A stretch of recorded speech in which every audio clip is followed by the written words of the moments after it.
Very warm welcome to all our eminent speakers to this platform, WFM community. We have a very interesting topic which everyone wants to talk about. Like, we are all staying indoors these days. How the fenestration is going to help you with better living, better atmosphere within your office or home or any place where you live in or work. So the topic of discussion is very interesting. That is how effectively you can design, you can install facades and fenestration doors and windows in your building to make the living better. So let me start with an introduction to our WFM community and to our very well-known speakers who are experts in this field who have done a large number of projects all around the world. Let me start introducing with their profile. I'm just sharing the screen.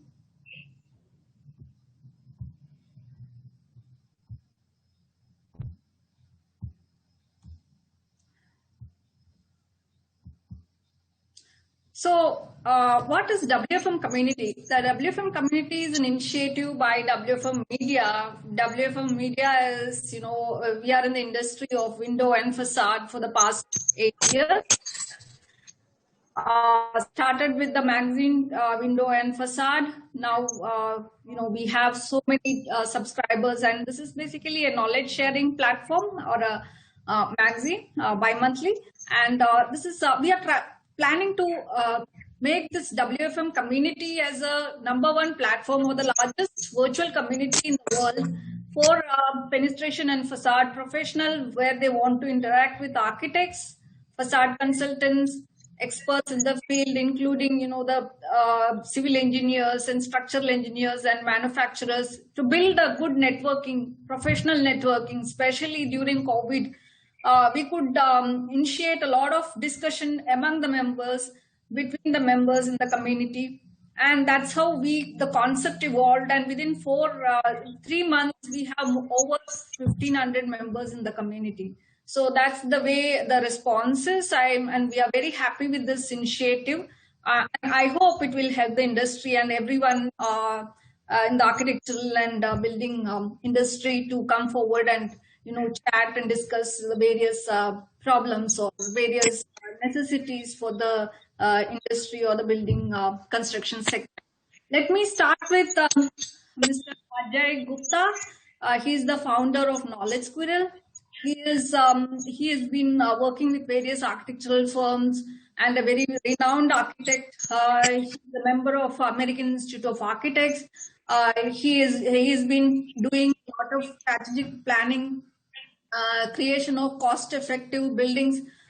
Knowledge Squirrel is a recent initiative by Mr. Ajay Gupta.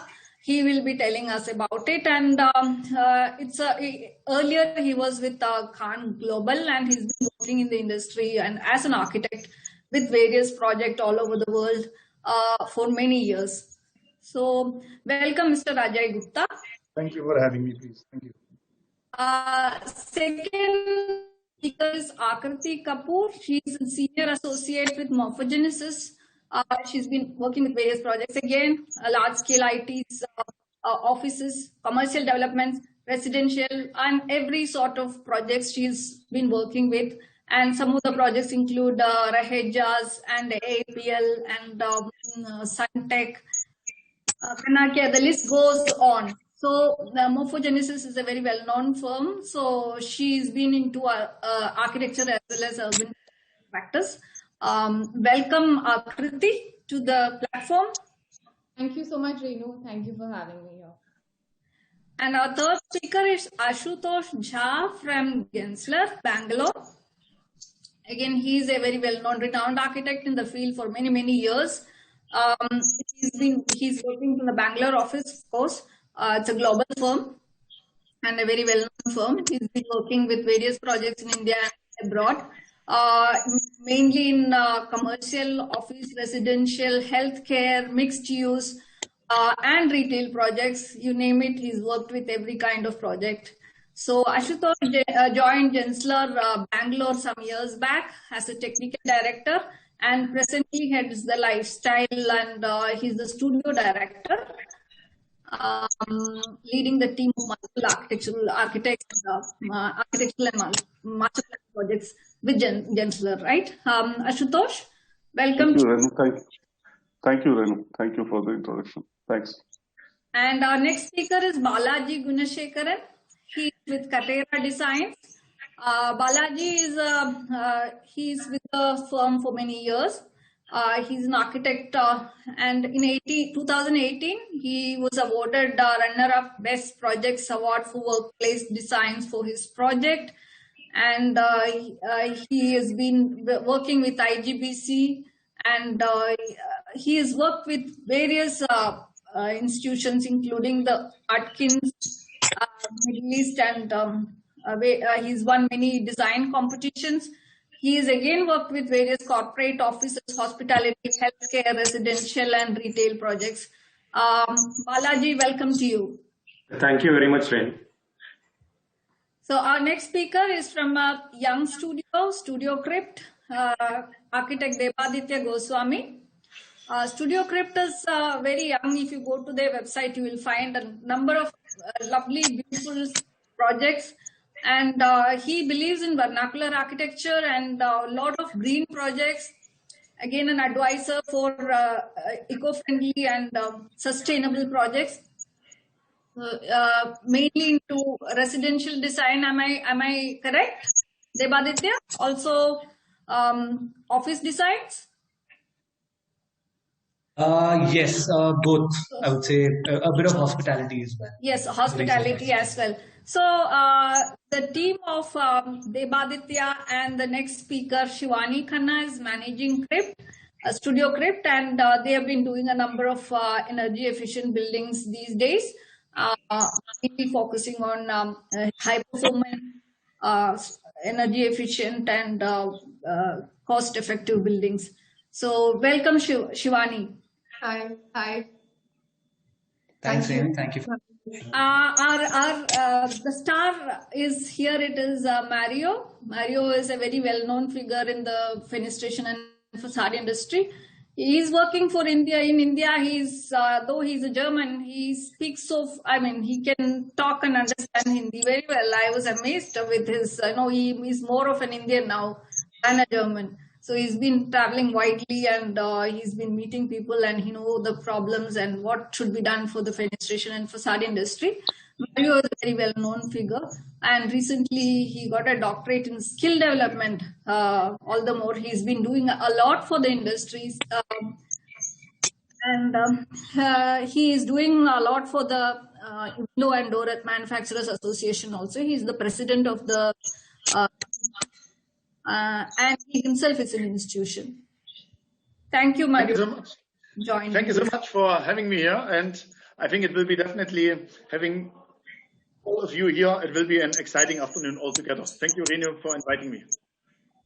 So let me start sharing some projects by the panelists to make you understand, make all of our listeners understand that what they are mainly into, what kind of project do they do for them, what is energy conservation, and what is positive fenestration or passive active way of saving energy, how fenestration and facade would help.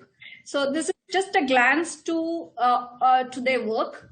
I'm just sharing another slide with the presentations.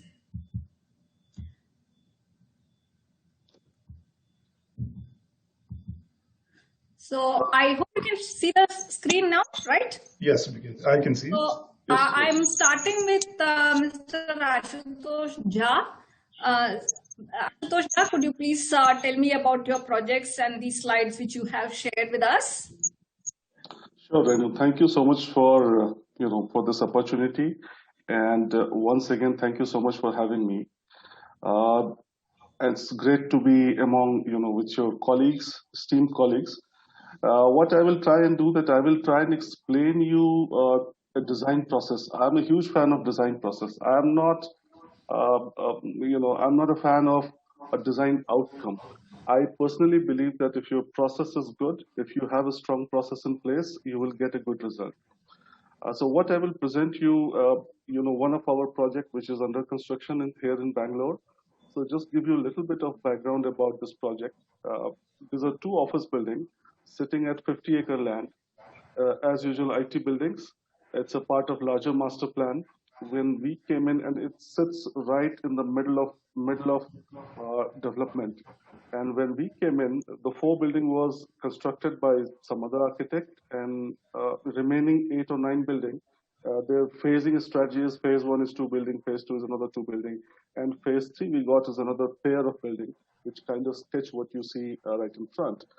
And what they told us, I mean, we have NDA, so I will not tell you more about the project or developer. But what they told us that we really want a generation next office buildings. And all these buildings are ground plus 11th floor.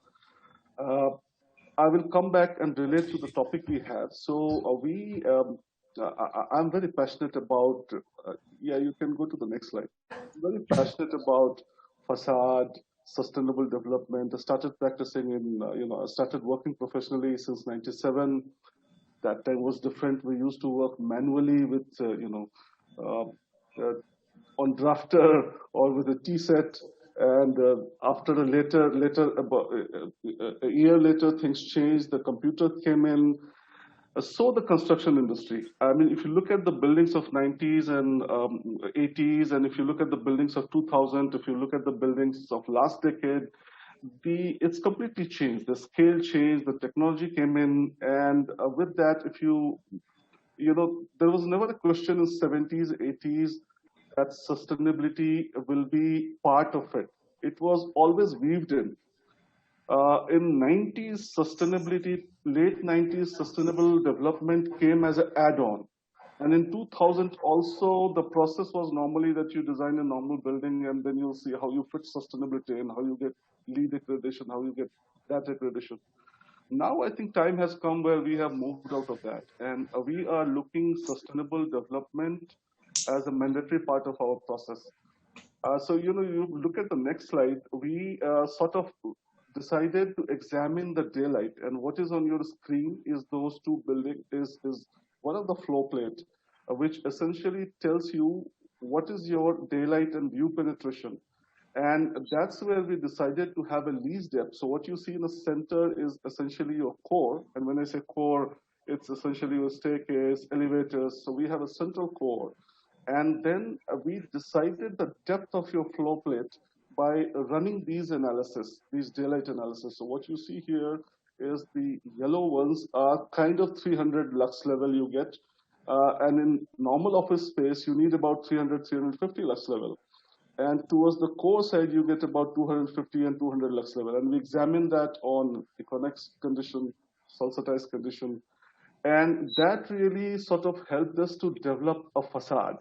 Here again, we have to balance it with the energy conservation, and we have to also look at what is your essential goal.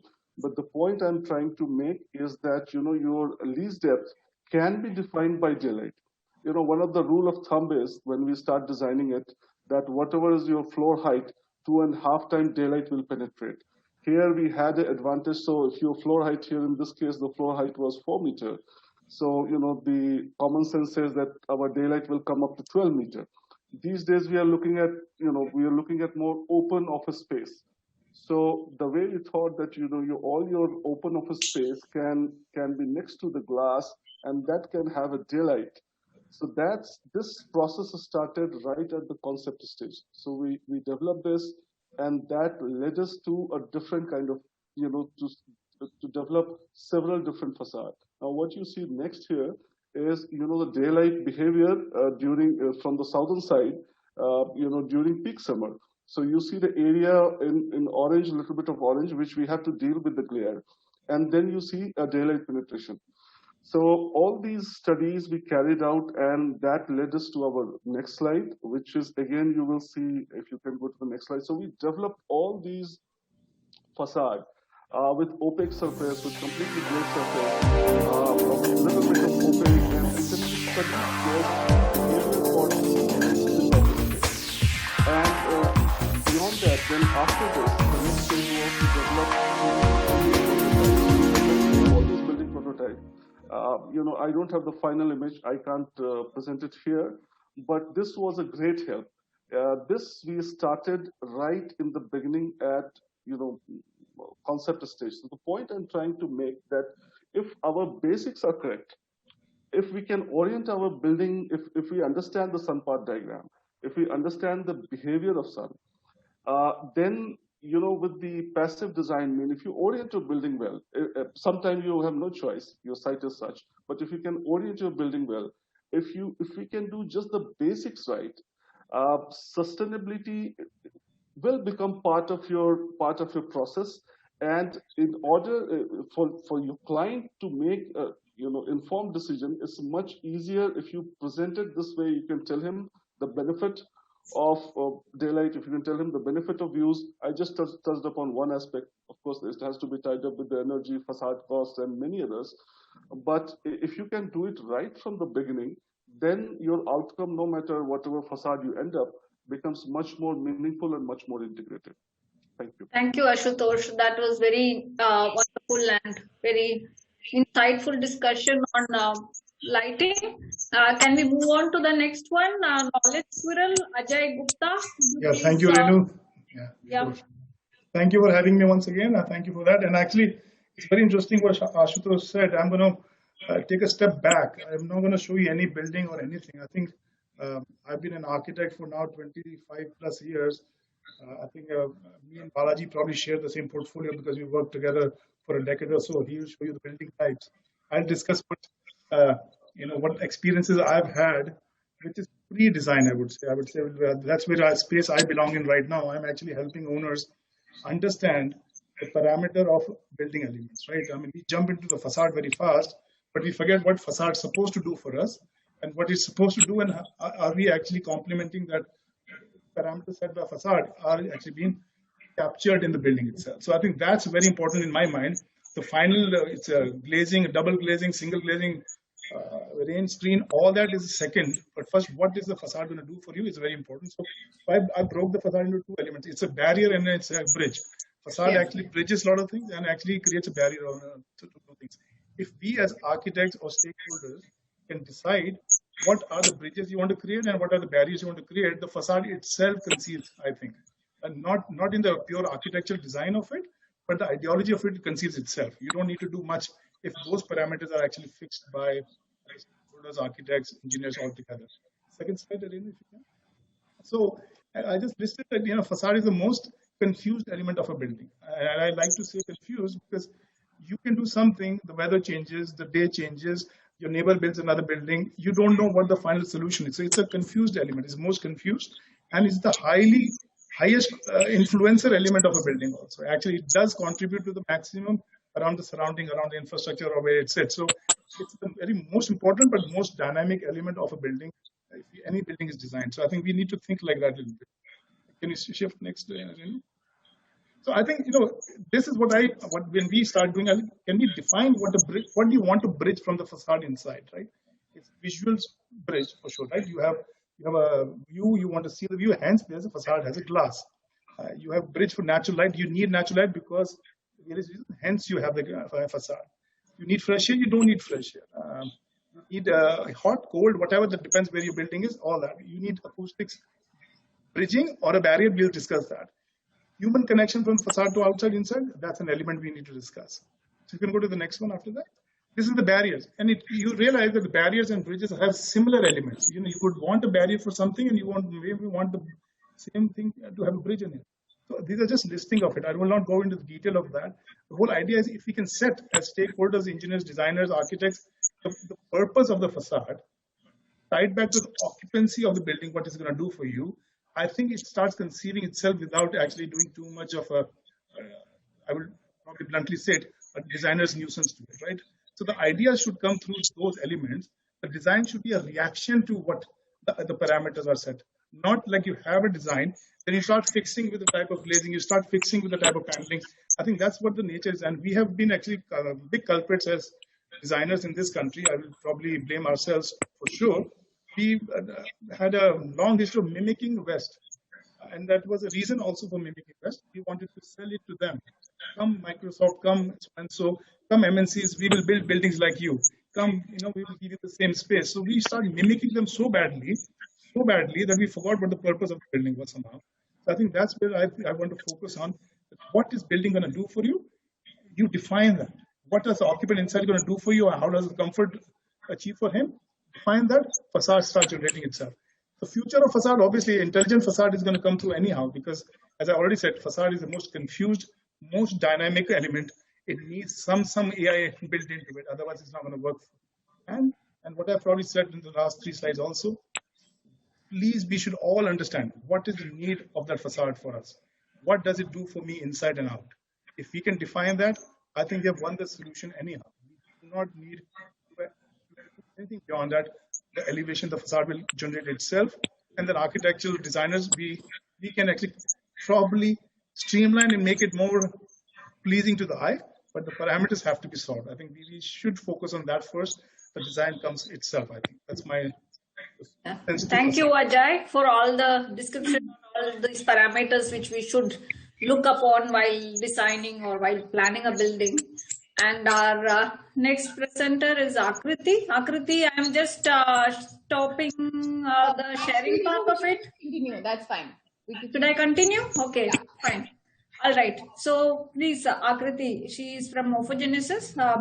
Akriti, please tell us about this. Thank you, Ashutosh and Ajay. I think they've touched upon some very, very important points that I'm going to kind of just reiterate through a little bit of, more building design. On going back to basics and also picking up and mimicking the West is something that we've been doing for a while now. Okay, so something that really important, what we are discussing today is really important. Why? So my first slide basically targets the question on why do we really need to talk about facade so much now more than ever, right?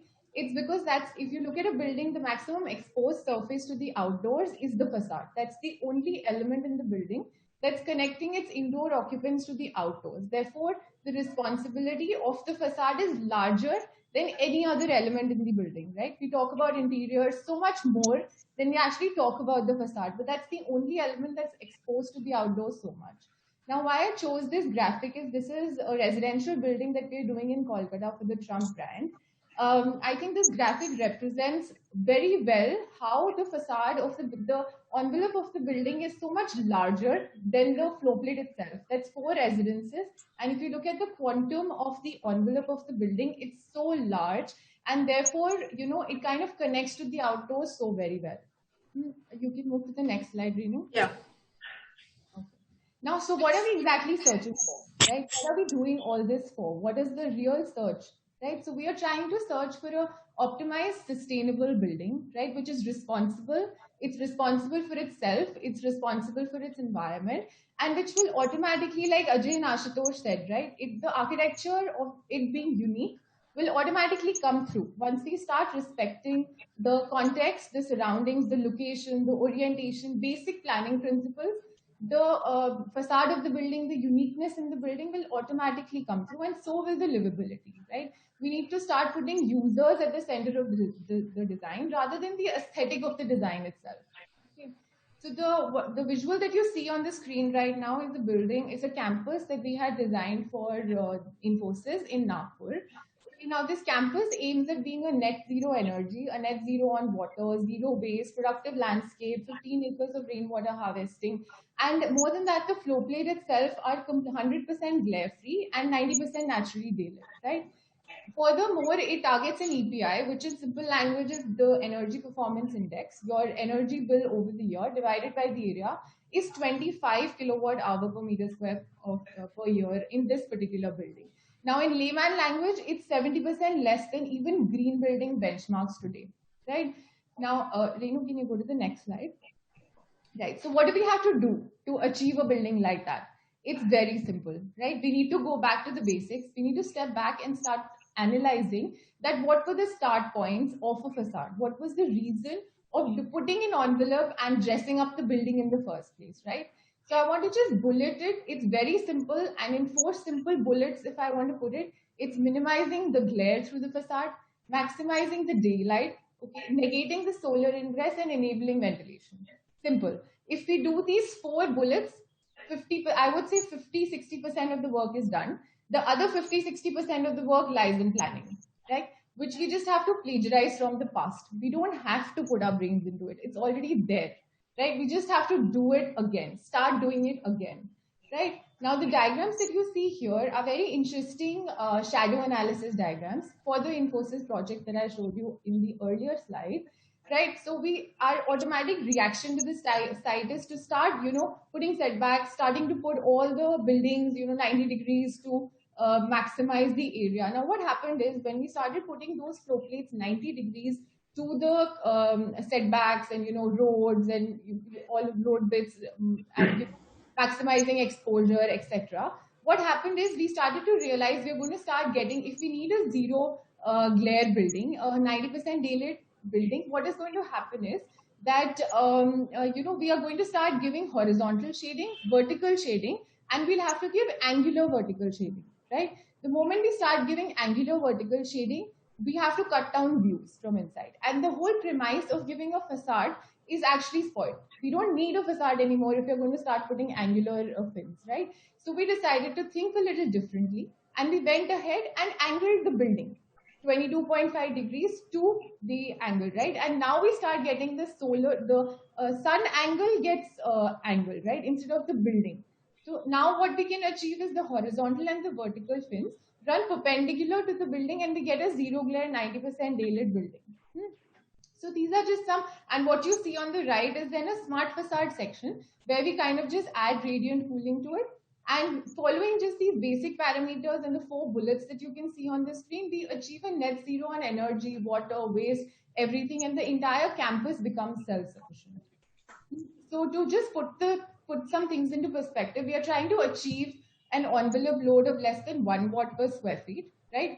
Which essentially means that if we start to calculate the energy performance of the building, we are trying to say that this building is sitting at 500 square feet per ton, where a regular building will sit at a 200 square feet per ton. So that is the massive impact that a facade can make when you orient it correctly and put the right fenestrations. What you see on the screen right now is how the facade needs to respond to the client, climate, and context, right? Client important because they are going to pay us for whatever design we are trying to do, right? Without them, there's nothing. And the climate and the context for all the reasons that I kind of explained earlier. So surprisingly, the buildings that you see on the top and the bottom are just front and rear facades of the same building. So if I start from the commercial complex in Hyderabad that you can see on the screen, the front side of the facade responds to the context of it, which is the lake view. It's a north-facing building, lake view. Therefore, we decided to go ahead and put curtain glazing because that's where, and achieving a 60 to 70% WWR because that's where the view lies and no glare, no sunlight, no solar ingress lies, right? And the rear side of the building is a south-facing facade, which is where we want to cut the low sun angles. So we go ahead and put fins and windows. And we get the WWR to lesser than 30%. When you see the next building, which is the Zydus corporate office, completely opposite. The front face of the building is a complete microclimate screen with minimal fenestrations, okay? Whereas the rear side of the building are glass box, which are oriented north-south to the axis, right? Now, what happens is that it's just how the 2 different buildings are responding to the context and the climate of where they sit in. The last building that you see is the Pearl Institute of Fashion, right? Now here, we decided to go ahead and box it out from the exterior, whereas the interior is completely open, right? So we are trying to create a microclimate inside. We're trying to get the temperature by almost 15 to 18 degrees lower and putting all naturally ventilated spaces, student engagement corridors on the inside. And on the outside, we create windows with a jali screen. So we are trying to actually create a thermal buffer and reducing the solar ingress by about 50% in the building because it's an institutional design and you do not need air conditioning at all.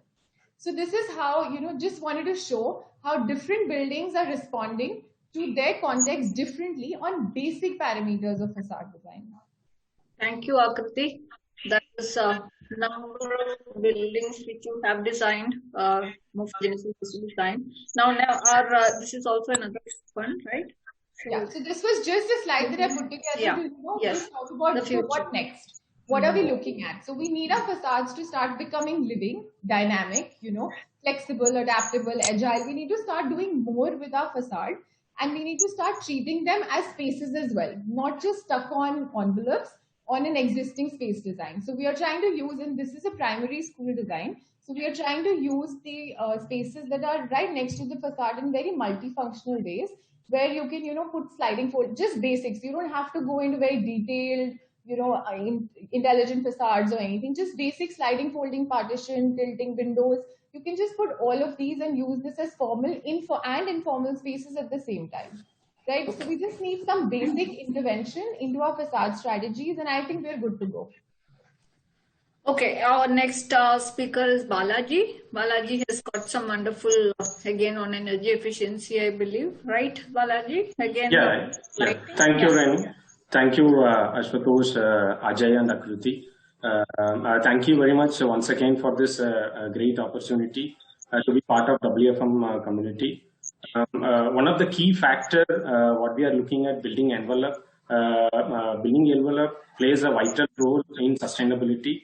Actually, it acts as a filter between the inside and outside environment. I feel sustainability should be our passion.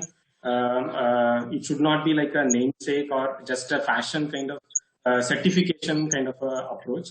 We should follow it from the design process, design development through its built, and also during the operation phase. I'm looking at the 3 mantras of sustainable design: reduce, reuse, and recycle.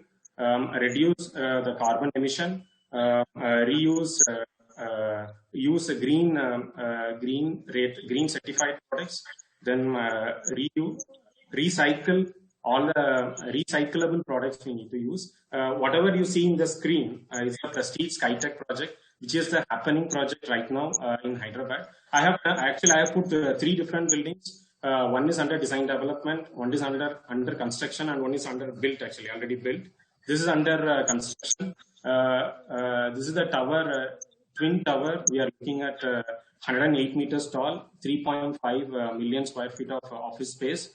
The building is perceived as IGBC Platinum and USGBC LEED Gold rated version 4 building.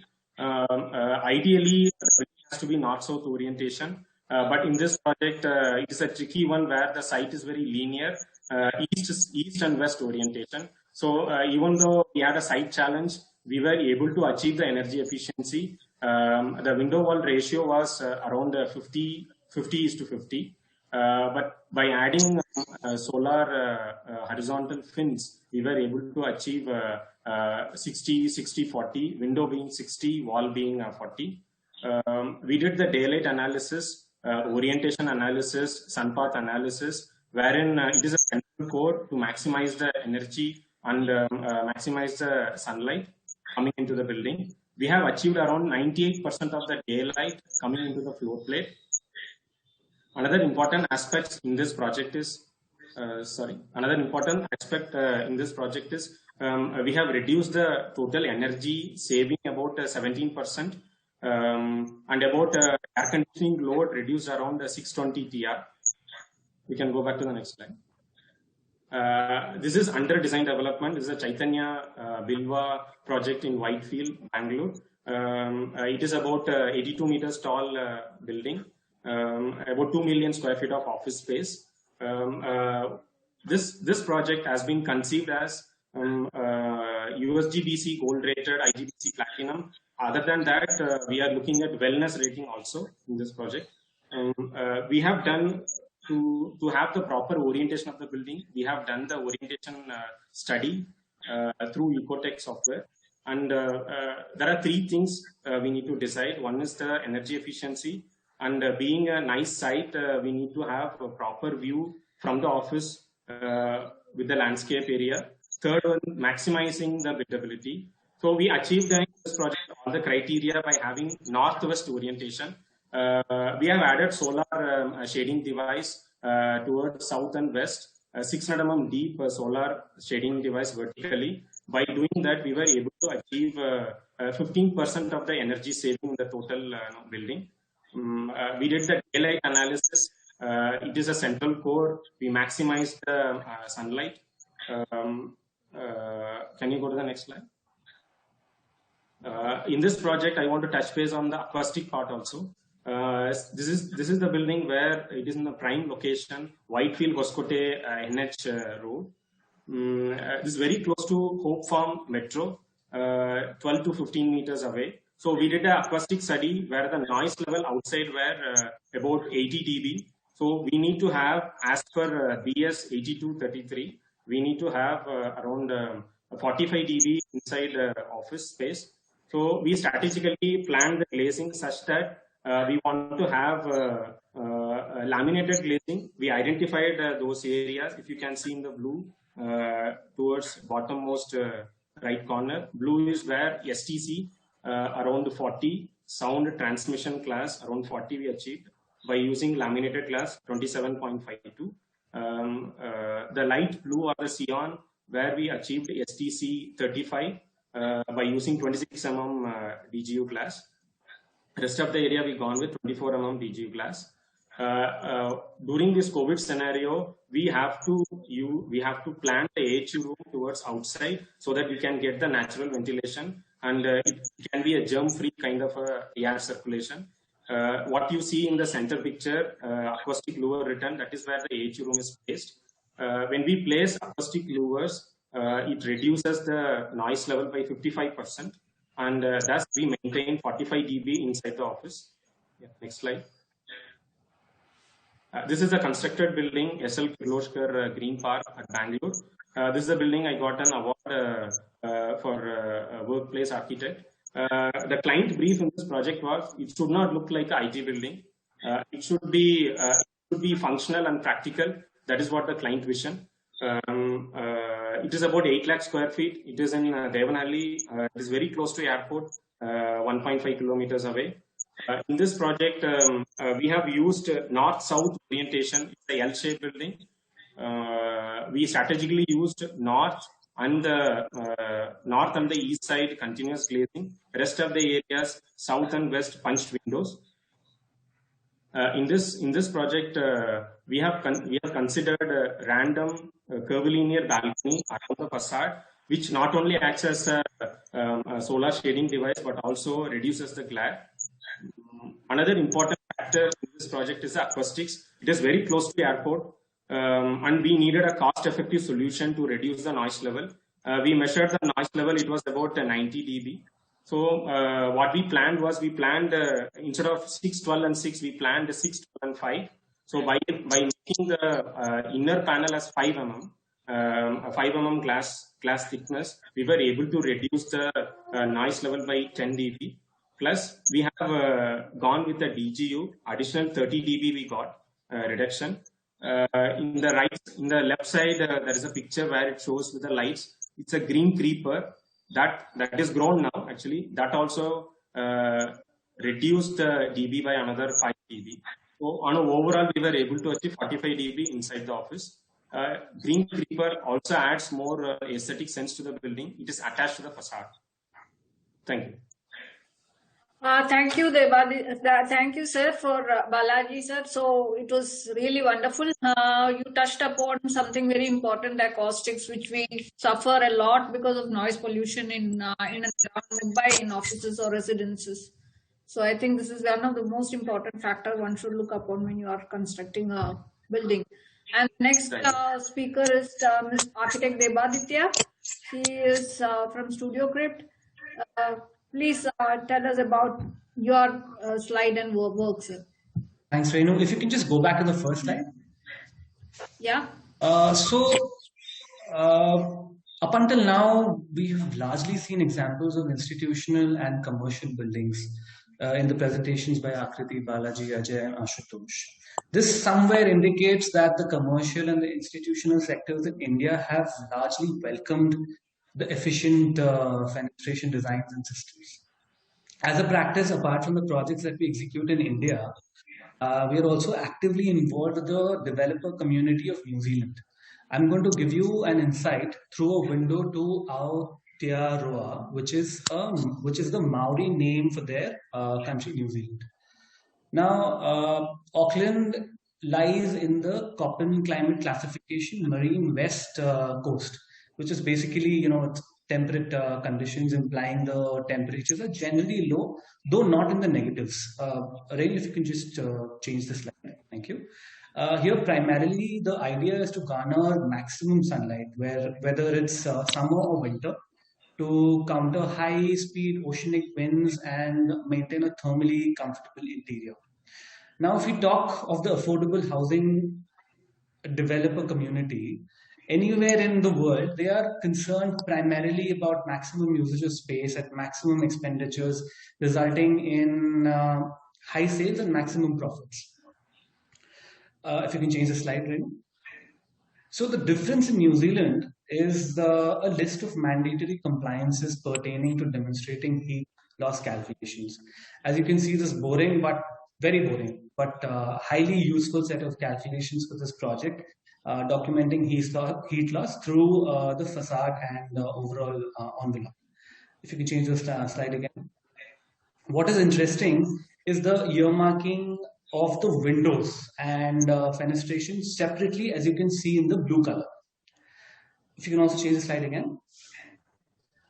This makes or breaks the internal comfort and adds largely to the mandatory compliance calculations, without which the developer cannot break ground for construction, however small or large the scale of the project.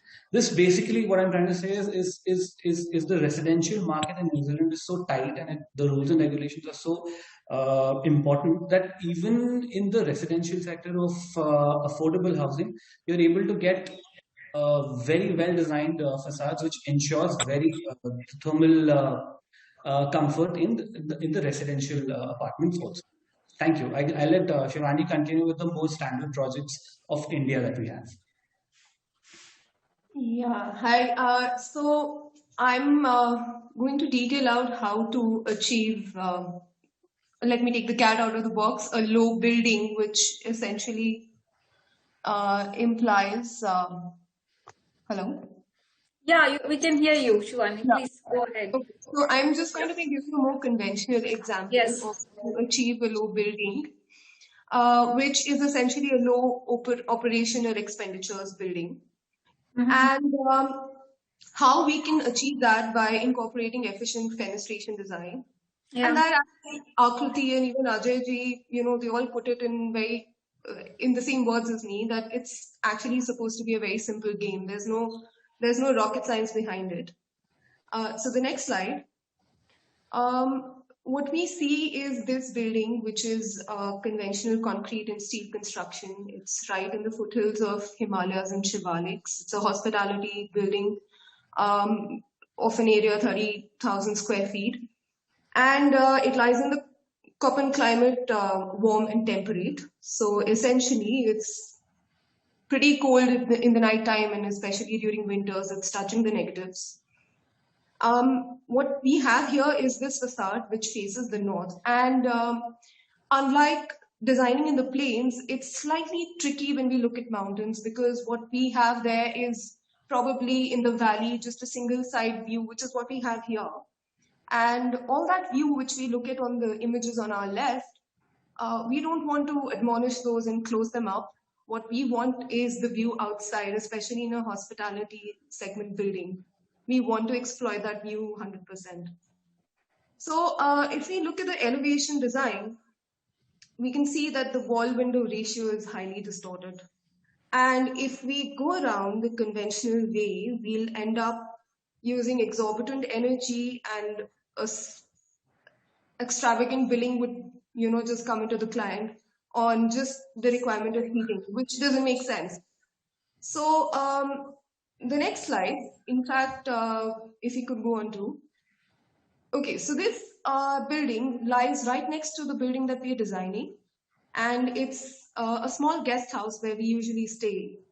The wall window ratio here, if we look at, is slightly more reasonable, but the building becomes highly unlivable and is unbearable even when we stayed here on nice summer nights or monsoon nights, when it's supposed to be slightly warm and bearable, but the building is completely uncomfortable. And I think the onus lies clearly only on the single glazed window designs that have been selected to close off the fenestrations. So moving on to the next slide, we can just have a look at the scale of the windows and the proportions which are going on onto the valley side facade of the building that we are designing.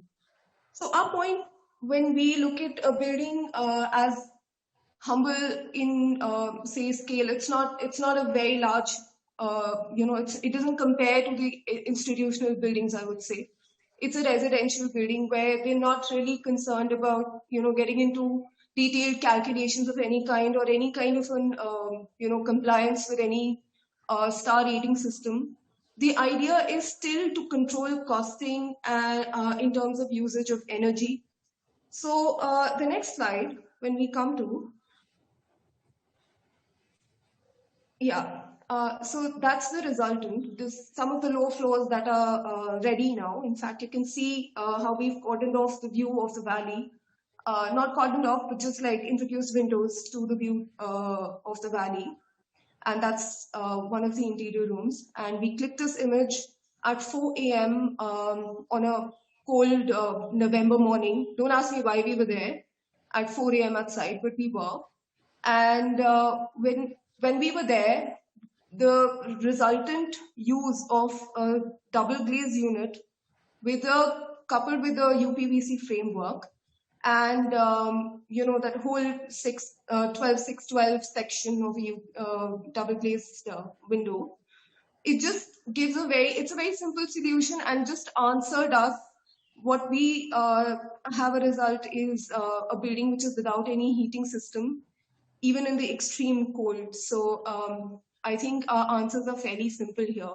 We just need to look at where we are, what is our orientation like, and then just derive very plain answers from those questions. Okay, thanks. Thank you, Shivani. I'll move on to now lingual windows. Mr. Mario. Yeah, first of all, an amazing presentation. I hope the audience, whoever is going to watch us now, has a wonderful, crazy, super cool architecture. We are actually the ones, the contractor or the manufacturer, who are going to close all the openings. Renu, can you go for the next slide? Yes. Yes. On the left side, it is a building here in Noida. Architect was Mr. Ashok Bilal. Whoever knows him knows that he is always making sustainable as possible. This building is actually, for me as a layman, I always call it a thermocol building, because there was a part of the pillars, no real wall there. And at the same time, what we can see there, how good he has played with the daylighting. On top, the natural daylighting is coming in. Then these boxes, what we are seeing there, which are quite, sometimes it looks like 600 or 700 millimeter, he has used internally as storage, as cupboards. So the people who are sitting there in the office utilize between the daylight and the normal window the space to store their files and folders, reducing the occupied area in the office where actually the cupboards would be there. Also it's a super cool idea to utilize as less as possible space. With the design, of course, he almost achieves that zero really direct sunlight is hitting to the glass. It was I think it was a normal insulated glass with an U value of around 2.8, but compared to a single glass with an U value of 5.6 or 6, the energy reduction is already 50%. It was an amazing thing for us as a fabricator, manufacturer. We had to see, because when only thermocol was around, we had to create along with him there are a lot of steel pillars within the thermocol structure where we actually could fit our windows in. It was an amazing project what we have done, I think, around 2 or 3 years ago. On the right side, this is a building here in Delhi with apartment 9 is the architect. There I only want to show, while having this large roof as well as the large balcony, these doors are extremely high. They are more than 4 meters in height. They are slide and full sections, but a part of the design important is to show that even in Delhi, I can play with such large openings where I still don't the sunlight allowed to hit it, and it doesn't become like a heater going to be inside.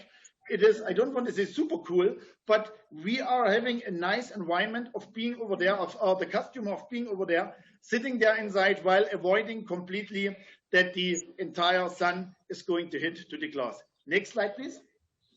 Yes, this building is here, and of course everyone knows this hotel. I have not made the glazing. I have made the re-glazing in the building. What was the issue that a couple of years back they faced a lot of revenue loss because of the NH8, which is just crossing, and there at night we have more than 80 decibel. We went there with an acoustic consultant, and with a recording studio, but instead of recording music, for a couple of nights, we have recorded only noise, only traffic noise. The normal noise was 80, maybe at its peak 85. And what we have made together with the hotel inside, we have created an additional glazing. The actual demand was just noise, but while creating the additional glazing, we got also a very extreme reduction of heat, because the site is actually south or west. The sunlight fully hits the building from the NH8 side.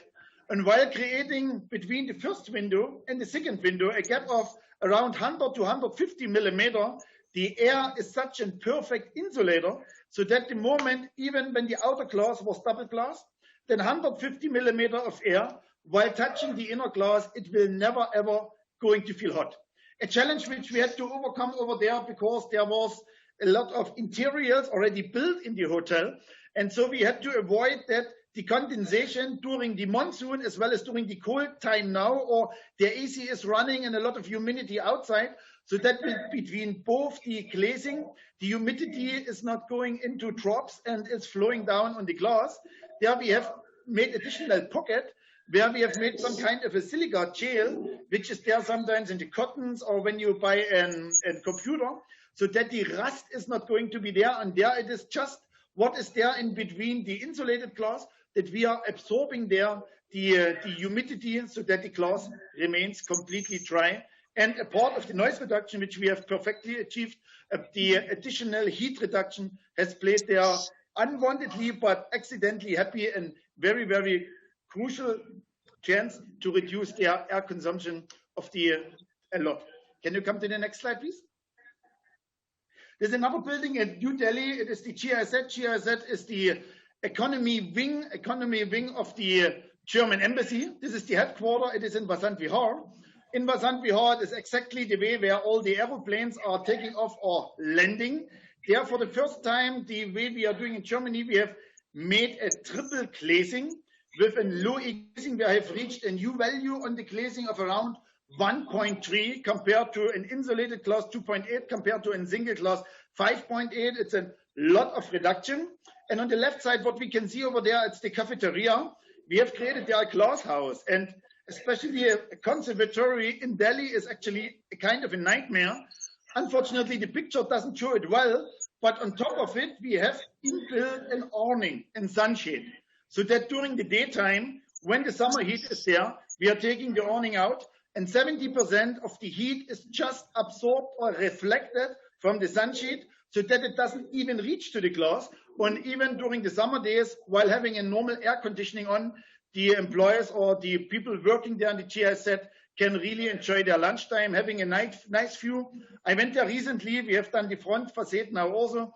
During the winter time, you can really sit and you can enjoy for the last couple of months, December and January, you can enjoy the winter sun, where it gives you a natural heating which you want. And during the summer, while taking the awning and the sun shading out, you can sit inside without getting cooked inside. These are the projects which I want to show. Thank you so much. Thank you, Mario. So the stage is yours. Mario, please start.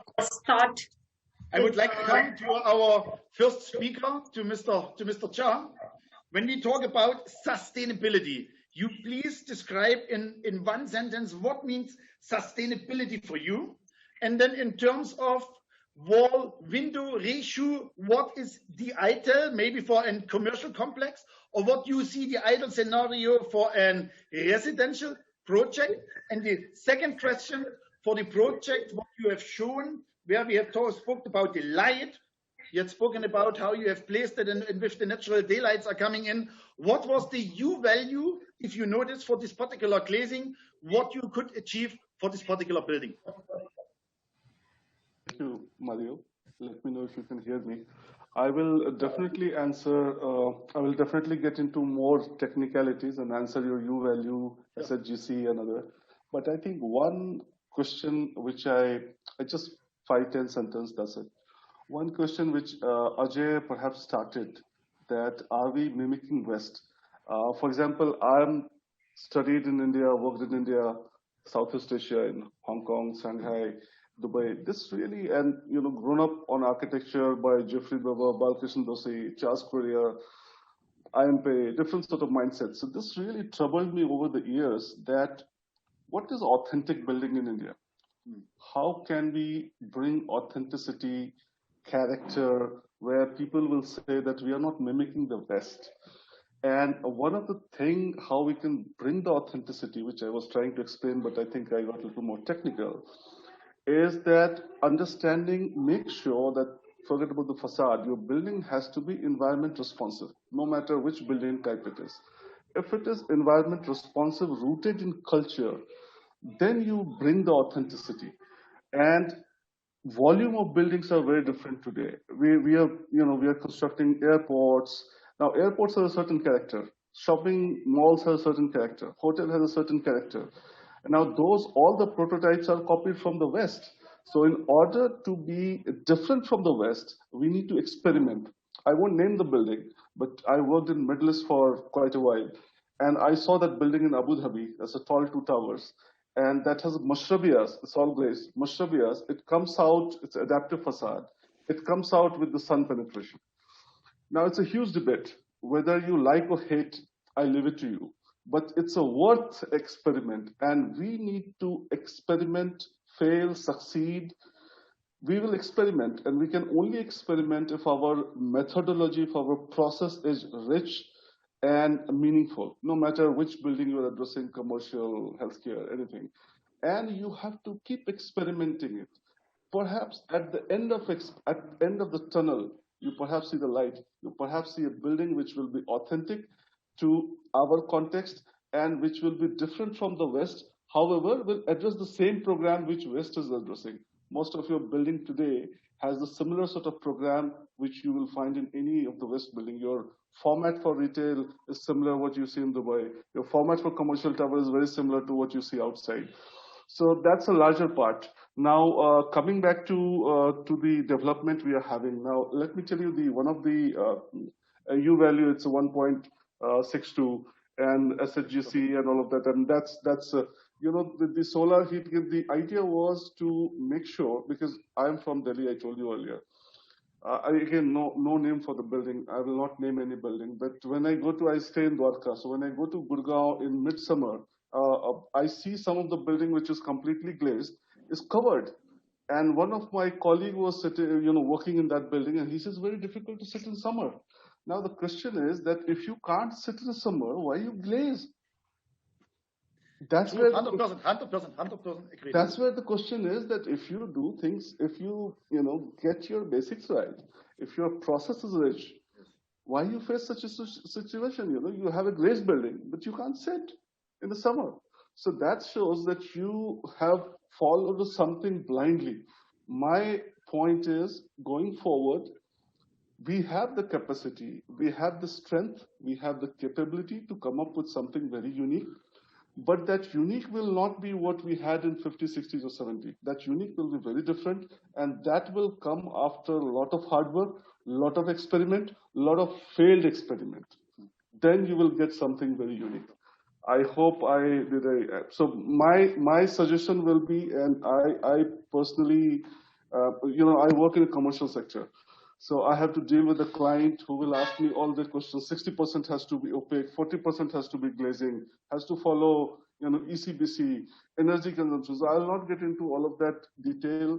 I have a client who will normally tell me, you look at that building, you look at that building, you look at that building, can you do something like that? We cannot afford to lose those clients, but the end of the day, the basic theme which I'm trying to suggest is that we need to make sure whichever format we are working, we should focus on environment responsive building, keep pushing the threshold. I'm pretty sure we'll come up with something very unique, which will be rooted in India than anywhere else. Thank you. And adding to your point, when I came here in 2006 for the first time, When I see those buildings which are made maybe in 1970 or 1980, there was some architecture which were not seen anywhere for me as a European. So, but now, of course, we have to see to adopt it, to make it useful as possible, and of course, environment friendly as much as possible. Thank you so much. Going to Mr. Ajay Gupta, I would like to know sustainability and what is actually the ideal bridge between bridge and barrier in terms of sustainability. Where is the ideal bridge between sustainability, barrier, bridge, light coming in, energy saving, making it mostly stylish? Where can you see from your side, what would you take as your personal favor or as your personal advantages, or what you would recommend to the customer, bridge versus barrier, from those different parameters? You're on mute. Oh, sorry. Yeah, so I think that's a very interesting question, and that discussion can go on for hours if we all sit together as actually fellow architects and engineers. But I will actually first start echo what Ashutosh said. I think the trouble we are facing is, my own statement, we're mimicking West. So somewhere, actually, truly, we have established SOPs to build a building. They're wrong. Standard operating procedures. I think the question you asked, the question was in the forum, what is the right ratio? I mean, I truly believe there's no right ratio. Okay, there's never going to be a right ratio. If I could, then you're applying it. Then you're not using your brain. You're applying a standard operating procedure set by somebody with certain guidelines at a certain environment, certain time frame. So I think, first of all, we should not have standing operating procedures for anything in a building. Sustainability probably is a reaction to what we do. I don't think we should talk about sustainable. Whatever we do should become sustainable, hence you have succeeded. That's how it should be. I mean, there's nothing to do what is sustainable or what is not. And I actually, sorry, I'll borrow Balaji's one project which he showed. I was part of that. As I said, I worked with Balaji 10 years. That project is atypical. Sorry, Balaji, I'm not trying to. No. Yeah, carry on, please. So that's the most unconventional building I think both of us have done together.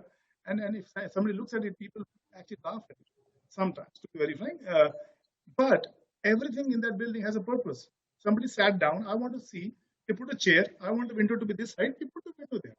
I want a fan in my office. We put a fan. I want it to be naturally ventilated in the morning before the people come in. We open the windows. I don't want my lobby to be air conditioned because there's no need. It's Bangalore. We didn't air condition it. The simple fundamentals. It just created sustainability, right? Because you don't need it. Why are you creating it? So by just doing simple experiments of an occupant comfort and what you want to do with inside, the reaction of the facade came itself. So I would say barrier or bridge is the only question to ask every time we build a building, actually. And it will differ from building to building. To be very frank, we may need, we do need an air barrier because it's windy, but we also need fresh air. Now, how do we solve this problem? So it's no different than the old facade was a brick building, right? Then a guy thought, oh, I need light. So he opened a window. Oh shit, the window is open now. I am getting wind. So I put a shutter on it. Oh no, I can't. If I put a shutter, they can still see me. My privacy is lost, so I put a curtain on it. These are simple ideas we've been carrying through, but that's how a building facade should be thought through. These are the parameters. Just man, solid wall, punch the window, put a shutter, put a curtain. These are very, very smart ideas. We actually we take it for granted, but this is the smartest thing we've done in facade. Open a window, put a glass, and put a curtain. So I think everything we do, which is a larger scale, should be thought like that. It'll turn out itself sustainable. You don't need to think about sustainability. Okay, thank you so much. Akriti, coming to you, the 3 slides, what you have shown, front and backside, was in terms of sustainability, just amazing. How often you get actually this ideal situation? Because I got my piece of land, which is just on the main road, and it's fortunate for me, it is south side or west side, and I'm so happy that all the sun is coming in. In terms of sustainability, how you are going ahead, wall window ratio, how we are leaving this topic at all in case it is only commercials or matters.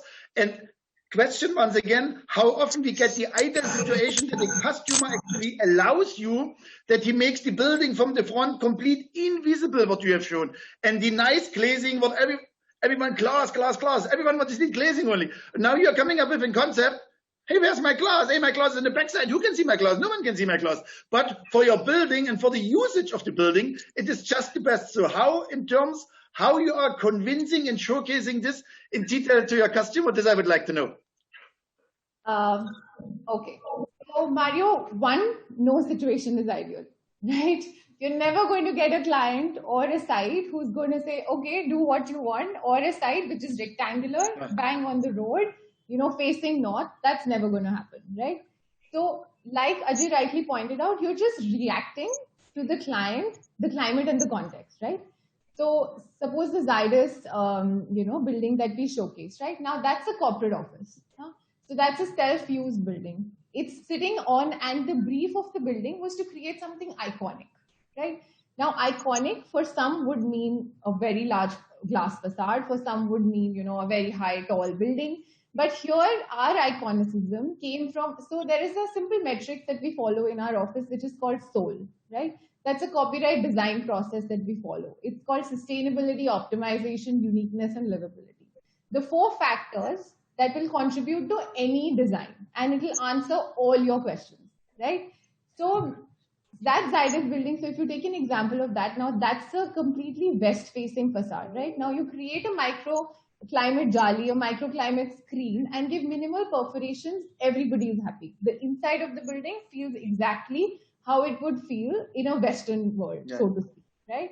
So I think that's the balance that we need to keep on finding between, what we need to finally achieve. Then what are we exactly, so when you mentioned window to wall ratio, okay, so what are we exactly here for? We are trying to achieve thermal and visual comfort. That's all we are trying to do. We want to be inside a space and be thermally very comfortable and still not pay huge bills. And we want to be visually comfortable. It needs a psychological impact of being connected to the outdoors always, right? Now, the basic question here is that if I'm going to put a glass building on, so how I convince clients, right? If I'm going to build a glass facade on the west face, okay, what am I going to do? I'm going to put a humongous cost in putting a performance glass. And then the sun is so low at 4 o'clock when it's the best time to have tea, coffee, and enjoy the, outside green. I'm going to put down the blind because the sun is so low. And it's as good as sitting in a black box, because now I'm going to switch off artificial lighting. I'm going to be disconnected from the outdoor, but I've spent humongous amounts of money in putting a performance glass. So what use was it for me, right? So we have kind of lost the battle. We're only going to win the battle when we when we are responding to the context and we are striking a balance between what we are trying to achieve, right? So I think that's where it's just, analyzing what thermal and visual comfort in a particular building should be. That's where the win lies. Designing a building like that, where on the west facade you've done a microclimate screen, but north-south are completely exposed glazed buildings, looking at landscape, it's a win-win situation for everybody. Nobody wants to put down blinds, artificial lighting. Every EPI index that we're talking about has gone for a toss. So we've spent all the money and gained nothing from it. Okay. So I think those metrics are very important, okay, and handy when it comes to kind of convincing the clients. And no client is ideal, and no site is ideal to any of the conditions. That if we had it all in our hands, we would have done wonders, right? But we don't have it. So I think it's just those little things of reducing energy, still being cost effective, designing to context, and then eventually just getting thermal and visual comfort in the building is what is going to solve all problems that we are discussing today. Okay, thank you so much. Coming to Mr. Balaji, we had spoken wall-window ratio 50-50, you could change into 60-40. And then I would like to know that the building in Hyderabad and in Bangalore, we spoke prior to the session in Bangalore, I have only one shirt the whole year. And Hyderabad is, of course, quite hot. And coming to Delhi, I would say it's hot as hell to hot. So how we are managing the glazing solutions? You from the architecture side proposing there are different ideas for different region, or we are following the same pattern? Wall window ratio as well as thermal and acoustic comfort, regional wise and project wise. How you would define this the best? Yeah. Hi, Mario. As I presented, the Prestige Skytech Hyderabad project, since the site profile is east-west orientation, to get the maximum FSI, maximum buildability, we have to go with the same orientation.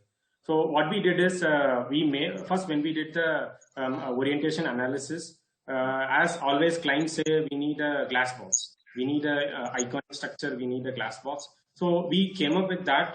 We started with that, and when we did all the analysis, and also client wants to pursue IGBC platinum plus lead USBC gold rated building. So automatically we started getting all the DGUs in place, 6 plus 12 plus 6, right?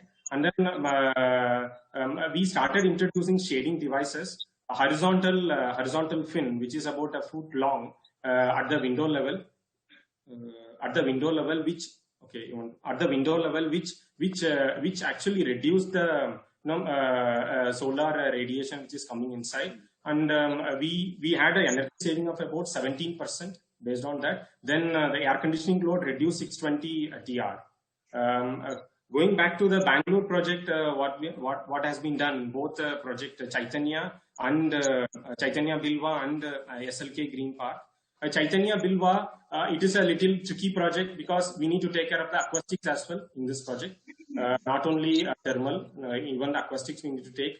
One of the good things happened in this project is I get to learn more things about acoustics, wherein it is very close to metro station, 15 meters away. Then it's a very busy highway, Whitefield Hoskote highway. So we did the acoustic analysis. We measured noise levels at site, which came to 80 dB. Okay. Then based on the acoustic consultant performance report, we understood we need to go for a STC of 40 in some areas, which is very close to the road. STC is a sound transmission class. We need to go, if you can go to the next slide, there's a darker blue, which is the STC 40, sound transmission class 40. The lighter blue or the cyan is the STC 35, wherein we were able to achieve 45 dB inside the office. Rest of the area, mostly we have used the punch window, which is the rear side. There also we gone with 24 mm DGU units. The darker blue one, we gone with the laminated DGU, which is 27.52 mm. Another important aspect in this project is about the louvers, what I was talking about in the AHU room, where we used IL25 acoustic louvers, reduced the noise level by 55%. Hope I have answered you. Sure. As more as goes technical in detail, I really hope you as an audience, you are still able to follow us. Otherwise, please ask questions, because the moment is when we are explaining something like this to decision makers or to customers, then it shuts. This is a real problem. Now coming to the person number 5, Mr. Goswami, you have just said it is very, very boring when you spoke about the New Zealand. And very, very boring, then I would say Germany is boring multiply 100, because when I worked there with my German team, it is just all the nice architecture is just washed away while having only formulas, and the energy demand or energy saving demand on buildings just always washes away all the creativity. Also, these are all simple boxes, and then we are talking about the U value and so on. Coming the question to you, when we talk about New Zealand, where everything is regulated, where you have so many demands, how much actually we are going to have as an energy conservation? What is the efficiency of the particular glazing and windows, what we are doing over there, and how it is actually really improved? Like in Germany, we have so-called passive houses.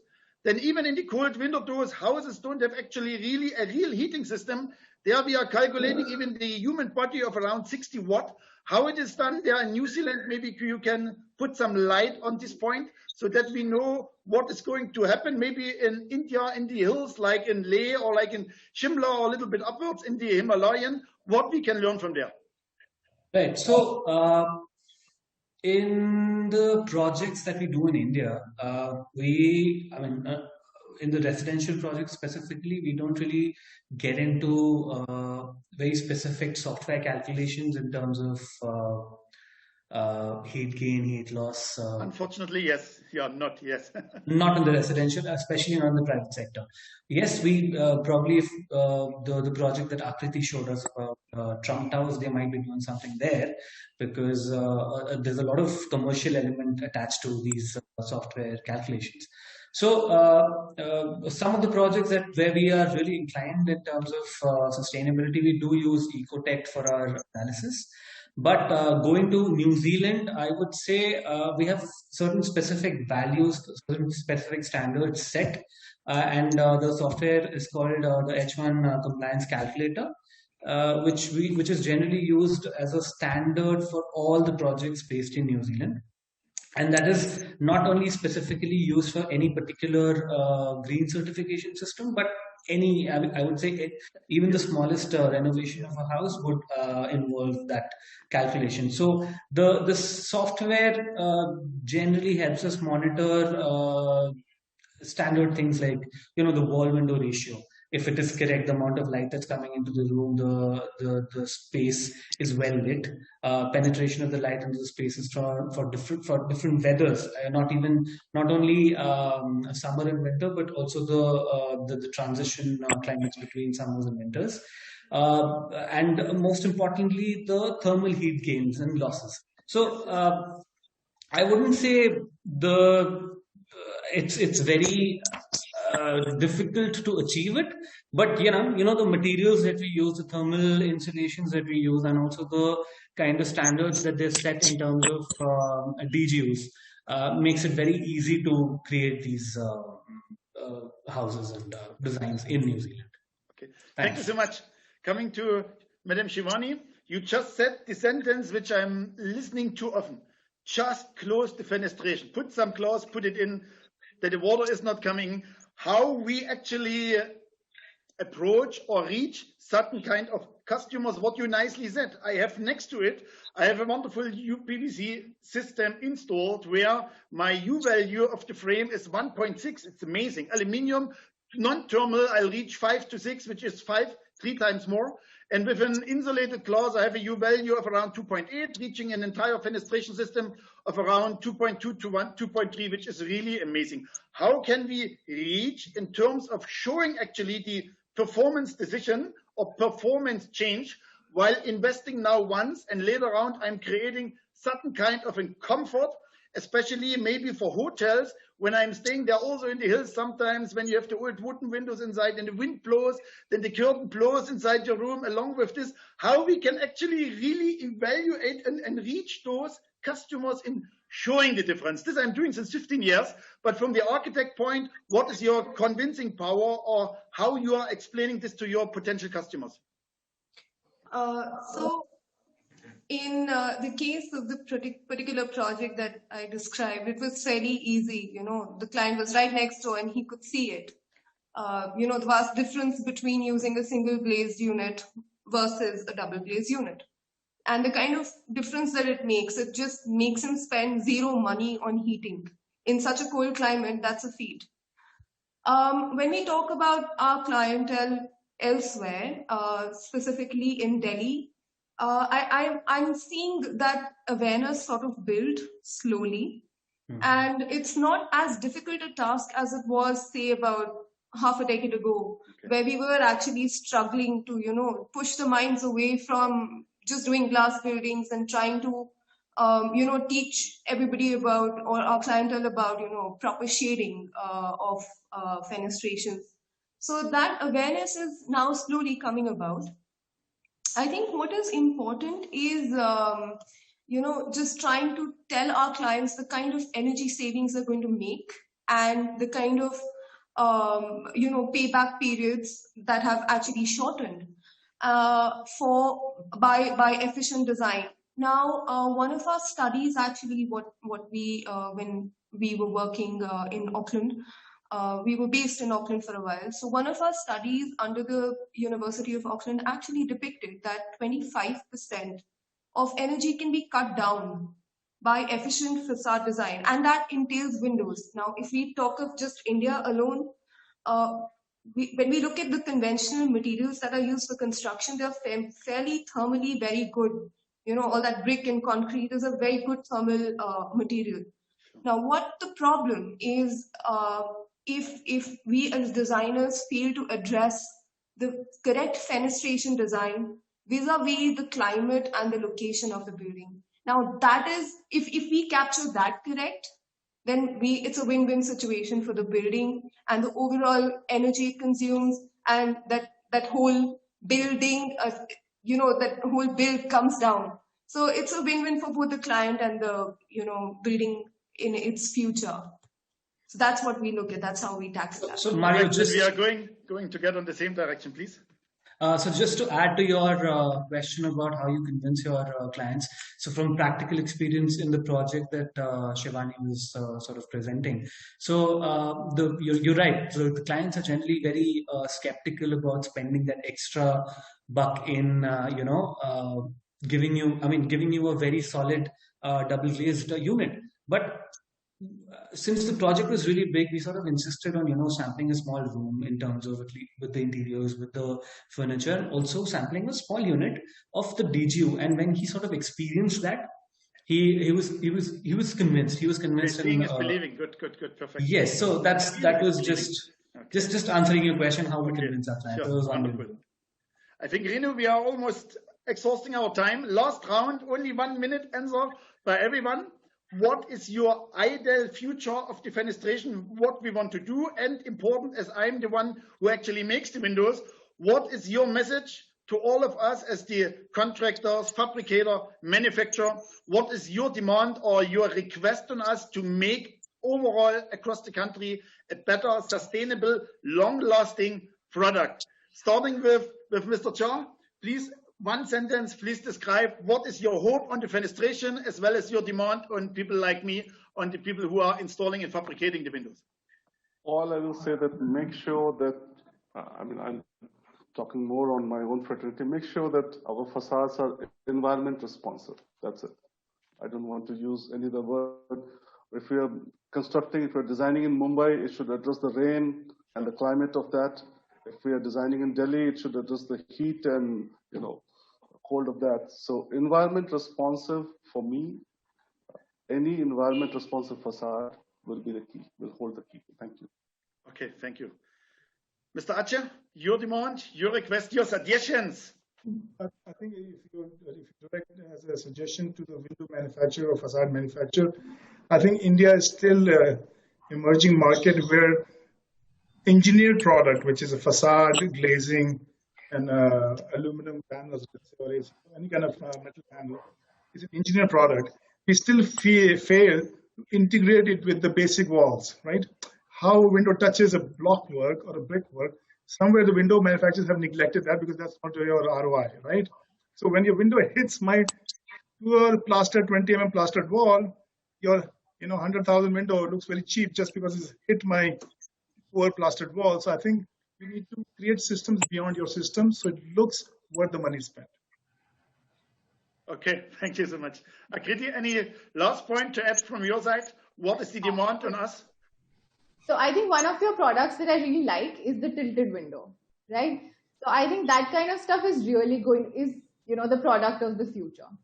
So like I showed you in the presentation, now facades are no more just, dressing up the building, right? We are talking about making the facade dynamic, livable, right? It needs to be flexible.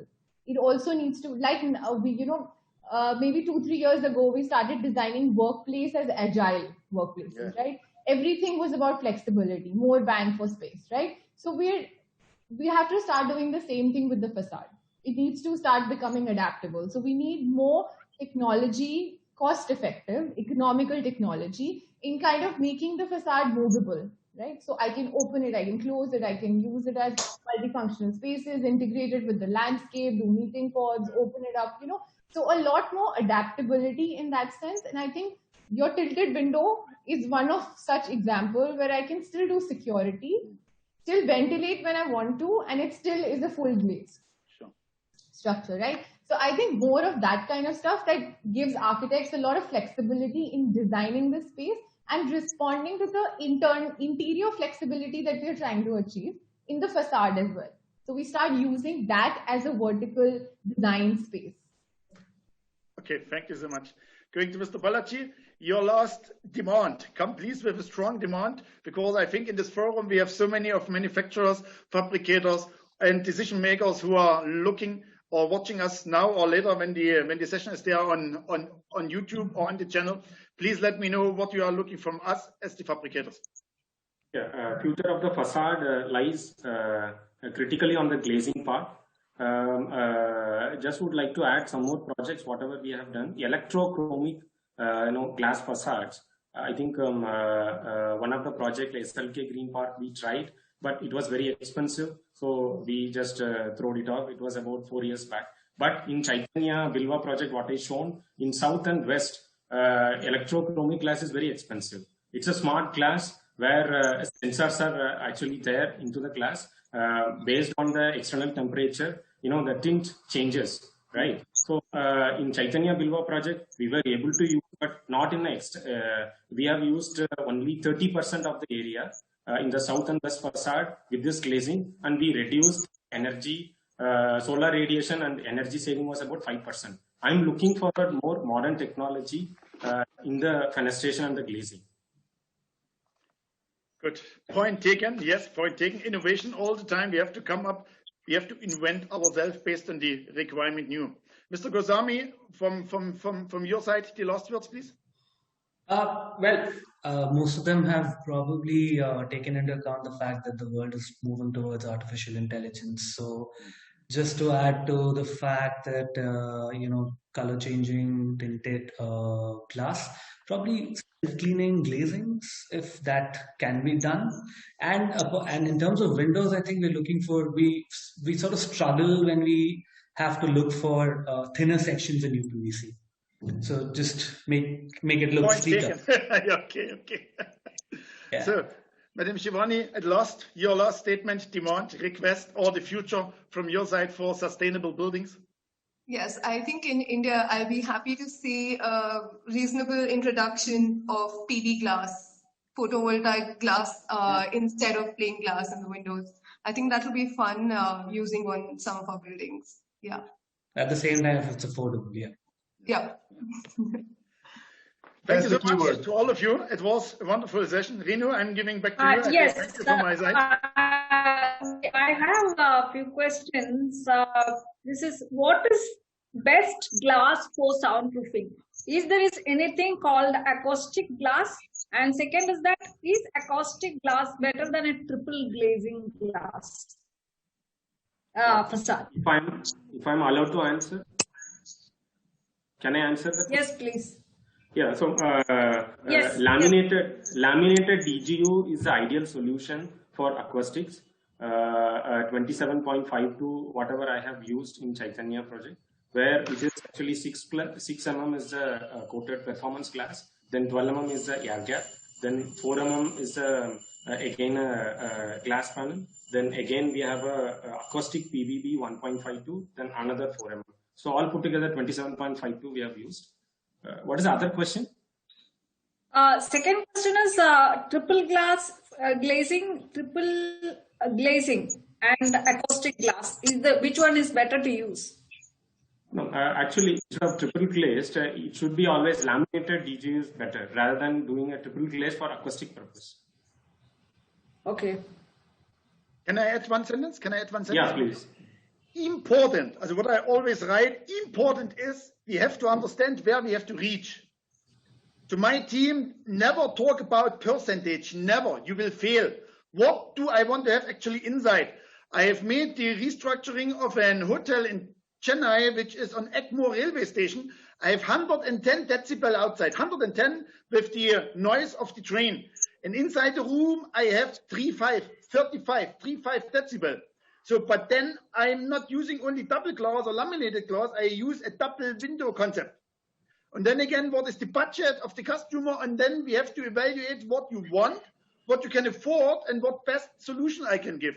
So then also what we just spoke about, the right approacher, that we have to use the PU form filling, or I have to put additional bigger frames so that my noise is not traveling. How is the thickness of my wall when I reach up to certain thing? Because always the people are believing it's coming via the window. So then I have a window AC, noise proofing and window AC, impossible. Or and structure glazing, and next to a window, and the structure glazing is single glass and looking at the window. It's a real complex topic, Renu, and it makes really fun in going in when the customer or the architect or the decision maker is willing to go along with us. We definitely can provide the best solution with UPVC aluminum and the right glazing utilized and selected in the right way. Yeah. Do we have time for one more question? There's one question from students which we have got over, in our. So the kind of software, the tools which we are using for whether it is light or heat ingress should be different for different parts. But how the architects, while making projects in different large-scale projects in different parts of country, taking the tools for calculation, which tools do they use and how do they go for such tools? Well, if I can tell you, within Gensler, we normally use a variety of tools. So design process, when we start on a design, we use Rhino Grasshopper. With the Grasshopper, we use Honeybee, Climate Studio, which gives you adequate result. Later on, when we move further, we use IES at times to see the energy and other detailed aspects. Ecotech also we use at times, but normally most of the time we use during design, early design process, Rhino Grasshopper, Honeybee, Climate Studio, and that's good enough to give you initial indication. Later on, when you get into detailed energy analysis exercise, you can use IES. So good, that's it. When we get more questions, we'll just pass it over to all the panelists. Whoever could answer, please share the answers in our website or wherever you might get questions directly also, since you are there in the community now. It would be sent to your mailbox. So thank you so much for all panelists being here. Such a wonderful discussion, such an insightful discussion, and quite technical. I'm sure a lot of takeaways from this. Mario, if you wish to conclude, please. Once again, I would like to thank all of you for utilizing the time for the industry. One thing is we utilize the time in creating revenue, but we should give always something back. And for people who are joining, I'm always so happy for joining, because whatever webinars I'm doing or wherever I'm listening, there is definitely a take home. I'm learning actually always to the most. Even when I'm the moderator or host, I learned a lot of things today, which was not there with me before. And same for our audience, please, at least every day, a couple of minutes, watch any of these things in WFM. Renu, you are doing a wonderful job with all your team members, Kapur, everyone around. I'm really happy to be since day one a part of it, and I'm looking forward that this community, WFM community, will be really the one which you are already in India, that we are being the one in the eastern or in the western zone, wherever the fenestration plays a major role, and I would be happy to be a part of it. Thank you so much. Thank you so much for the encouragement. Thank you very much. So we welcome all of you again for all our future initiatives. Be part of community, be part of the knowledge sharing process. Thank you so much, and have a wonderful rest of the year. Thank you all. Thank you. Thank you, everyone. Thanks, Mario. Thank you. Thank you, Mario. Thank you, Renu.